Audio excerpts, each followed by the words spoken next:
Ramazan bayramımız mübarək olsun. Qıldığınız namazlar, etdiyiniz dualar Allah dərgahında qəbul olunsun.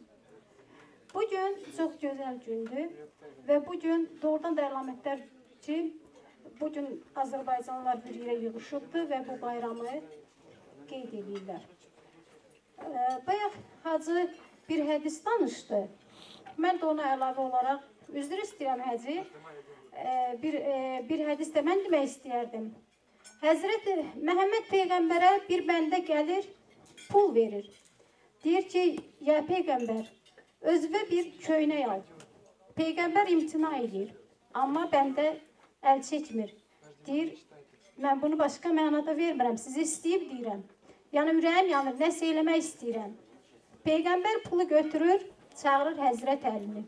Deyir, ya Əli, get bazardan bu pula elə bir köynək al ki, ən ucuz olsun.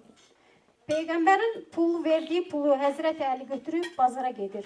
Bazardan köynək almaq istəyəndə heç kim özünə sığışdırmır ki, ucuz köynəyi Peyğəmbər üçün versinlər. Ən bahalı köynəyi ucuz qiymətə Həzrət Əliyə verirlər. Həzrət Əli köynəyi gətirir, verir Peyğəmbərə. Peyğəmbər deyir ki, yox, bu bahalı köynəkdir, mən bunu giymərəm. Apar köynəyi qaytar, pulu gətir. Pulu gətirir, qaytarandan sonra verir Peyğəmbərə. Peyğəmbər həmin pulu götürür, özü gedir bazara. Bazara gedir, ən ucuz bir köynək alır. Qaydanda görür ki, bir kişi üstü, üzr istəyirəm, yamaqlı bir paltarda oturub ağlayır. Deyir ki, ey insan, niyə ağlayırsan, nədir dərdin? Deyir, ömrümdə mən əlimə təzə köynək giyinməmişim. Peyğəmbər aldığı köynəyi verir o bəndiyə. Deyir ki, al giyindinə, sənin qismətiniymiş. Bir də qayıdır dala. Deyir ki, birdən o mənə pulu verən gələr məndən köynəyi soruşar.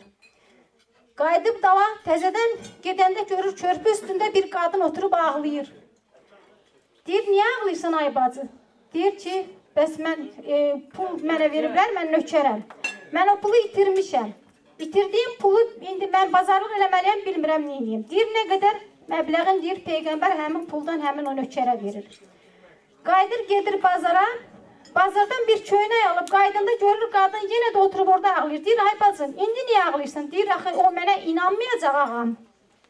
Deyir, onda eləysə gəl mən səni aparım. Evin yerini göstər, gəlir, qapının ağzında dayanır. Bir dəfə çağırır evliyəsini, hay gəlmir. İkinci dəfə çağırır, hay gəlmir. Üçüncü dəfə çağıranda evdən səs gəlir. Çıxır bayra, deyir ki, mən axı bayaqdan çağırıram. Niyə üçüncü dəfə? Deyir ki, mən istədim ki, sizin mübarək səsinizi təkrar eşidim. Ona görə mən sizə üçüncü dəfə cavab verdim.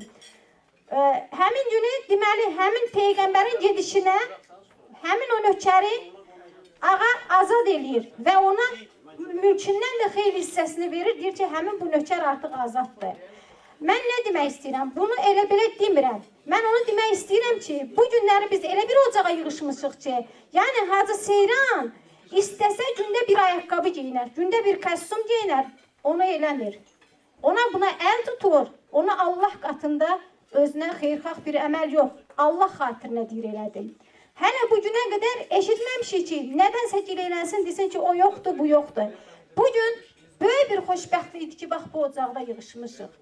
Böyük bir xoşbəxtlik idi ki, bu ocaqda yığışmışıq. Əlbəttə, diasporanın inkişafı üçün biz birləşməliyik. Birləşməliyik ki, bu diaspora yaransın. Diaspora öz-özlüyündən yaranmır. Yəqin ki, burada oturan yaşlı insanlar Heydər Əliyevin dediyi o sözü xatırlayır. O vaxtı diaspora, siz dediniz ki, diaspora nə vaxt yaranır? Bəli, diaspora o vaxtı yarananda Heydər Əliyev bu sözü də işlətmişdi.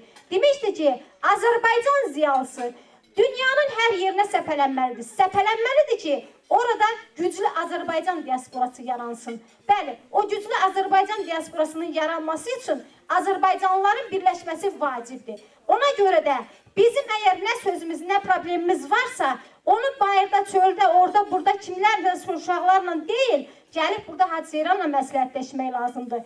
Onu özünüzə böyük bilsəz, o sadə insandır. O da sizi özünə böyük biləcək. O da özünə arxa biləcək sizi. Əlbəttə birləşsək, biz bir yumruq olsaq, təbii ki, heç kim bizi qıra bilməz.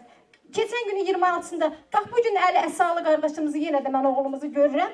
Görün, nə qədər bunda vətən hissi güclüdür ki, əli əsası ilə parka da gəlir, burada gəlir. Əlbəttə, bu bizim birliyimizdir. Gəlin həmişə bir olaq, möhkəm olaq, yumruğu bir yerə vursaq, güclü olarıq. Hər birinizin təkrar yerində bayramımızı təbrik edirəm.